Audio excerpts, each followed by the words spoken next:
Yung pagbabanta na kakaya nilang i-impeach, yan talaga ay malinaw na pagbubuli sa mga mahistrado. Kung hindi niya makuha sa usaping legal, gagamitin niya sa pananakot. Bakit mo naman tatakutin ang mga mahistrado na gumawa lamang ng kanilang katungkulan na itaguyod nga ang ating saligang batas bilang pinakamataas sa ating lipunan? Alam niyo, itong pagbubuling ito po pwede rin itong maging kriminal, ha? Dahil parang bina-blackmail mo ang mga hudikatura sa gawaing ganyan, na kapag hindi kayo nag-reconsider ng inyong desisyon at hindi pinatuloy ang impeachment laban kay Vice President Sara Duterte, baka kayo rin matanggal sa inyong posisyon. Sa tingin ko naman, hindi naman siguro susunod ang hukbong sandatahan ng Pilipinas kapag nangyari ang open confrontation na dahil nga hindi magbabaliktad ang desisyon ng Korte Suprema, i-impeach ng Kamara de Representante ang mga Supreme Court Justices. Unang-una, bago gumalaw ang hukbong sandatahan, dadaan muna yan sa Senado. With full respect to the Constitution, in defense of institutional balance, and in the name of the Filipino people, the House of Representatives has filed a motion for reconsideration before the Supreme Court. This is not an act of defiance. It is an act of duty. We do not challenge the authority of the court. We seek only to preserve the rightful role of the House, the voice of the people, in the process of accountability. Let us be clear. The Constitution says the House of Representatives shall have the exclusive power to initiate all cases of impeachment. That power is not shared, not subject to pre-approval, and not conditional. Yet, in GR number 278353, the Supreme Court ruled otherwise, based on a misreading of facts and a retroactive imposition of the new rules. On February 5, 2025, the House transmitted the fourth impeachment complaint, filed and signed by 215 members, to the Senate. Only after this transmittal did we archive the earlier three complaints. The sequence matters. It proves there was only one valid initiation, not four.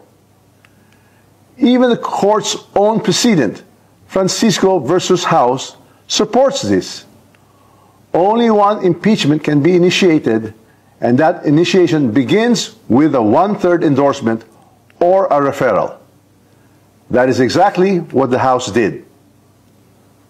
The court also said the Vice President was denied due process because she was not furnished a copy or given a chance to respond. But nowhere in the Constitution is that required before transmittal. In fact, in all past impeachments, the trial and the right to be heard take place in the Senate. To invent new rules now and apply them retroactively is not just unfair, it is constitutionally suspect. Let me say this with candor. A government of laws cannot allow any branch to become the judge of its own accountability. The Supreme Court is a co-equal branch of government. Its wisdom is deep, its authority is real.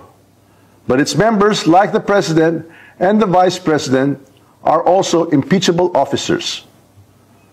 When the court lays down rules for how it or others like it may be impeached, it puts itself in the dangerous position of writing conditions that may shield itself from future accountability. That is not how checks and balances work. We filed this motion for reconsideration not to provoke, but to protect.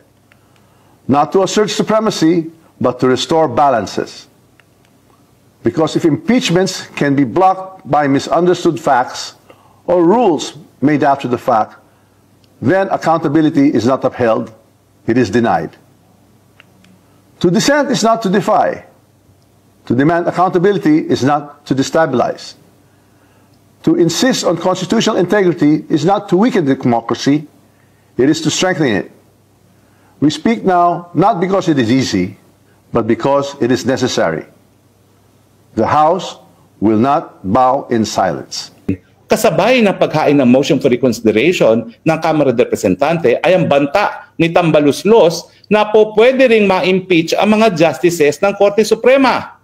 Ang tanong, tama ba na sasabayan ng Tambaluslos mismo, ang Speaker of the House, sasabayan niya ang paghain ng motion for reconsideration, ang banta na po pwedeng matanggal sa mga posisyon ang mga mahistrado ng Korte Suprema? Well, sa tingin ko, hindi.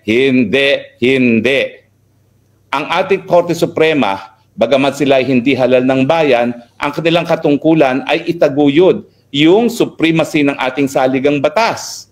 At bagamat makapangyarihan ng House Speaker at ang 300 plus members ng House of Representatives dahil sila ang nag-i-initiate ng impeachment complaint, sinabi nga ng Korte Suprema dito sa desisyon ng Duterte versus sa House of Representatives na bagamat ito isang political na proseso, ito'y dapat gawin sa konteksto rin ng ating saligang batas. At sa tingin ko, itong pagbabanta sa Korte Suprema para mabago ang kanilang desisyon ay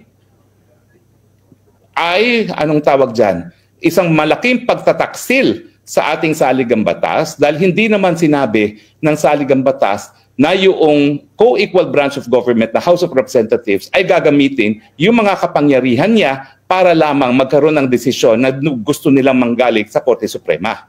Tigil niyo ulit ang paggalang ng taong bayan. Baliktarin, sabi na nga ni Tingiko, baliktarin ang desisyon. Kaya si Sara Duterte, Sara Duterte! Sara Duterte! Maraming salamat po. Ito po ay concerned citizens letter, no? Petition sa Supreme Court, letter para hikayatin sila na i-reverse o baliktarin ang kanilang desisyon. Gusto natin magpa-oral argument sila, public oral arguments para mas mapag-usapan yung issue kasi naniniwala tayo, hindi ito simpleng legal na issue lamang. Ito ay isang moral at political na issue na dapat lahat ng mamamayan ay nakikisangkot at naririnig ang ating boses. Yes po, kasi again po yung kapag mayroong bagong ebidensya na pinipresent, talagang nasa kapangyarihan ng ating mga Korte Suprema man yan o RTC, nasa kanilang may power naman po na ma-reverse yung mga decision nila kung may bagong ebidensya na present. Sa naging decision ng Korte Suprema noong July 25, may ilang mga punto, may ilang mga facts na hindi nabanggit doon sa decision. Sa pagkakaalam ko, yun po yung nilalaman ng motion for reconsideration ng House, yun din yung nilalaman ng motion for reconsideration na final ng mga impeachment complainant. Sana po tingnan po nila yung facts at mag-decide sila accordingly kung base sa mga bagong facts na ito, kung tama ba ang maging original na decision nila.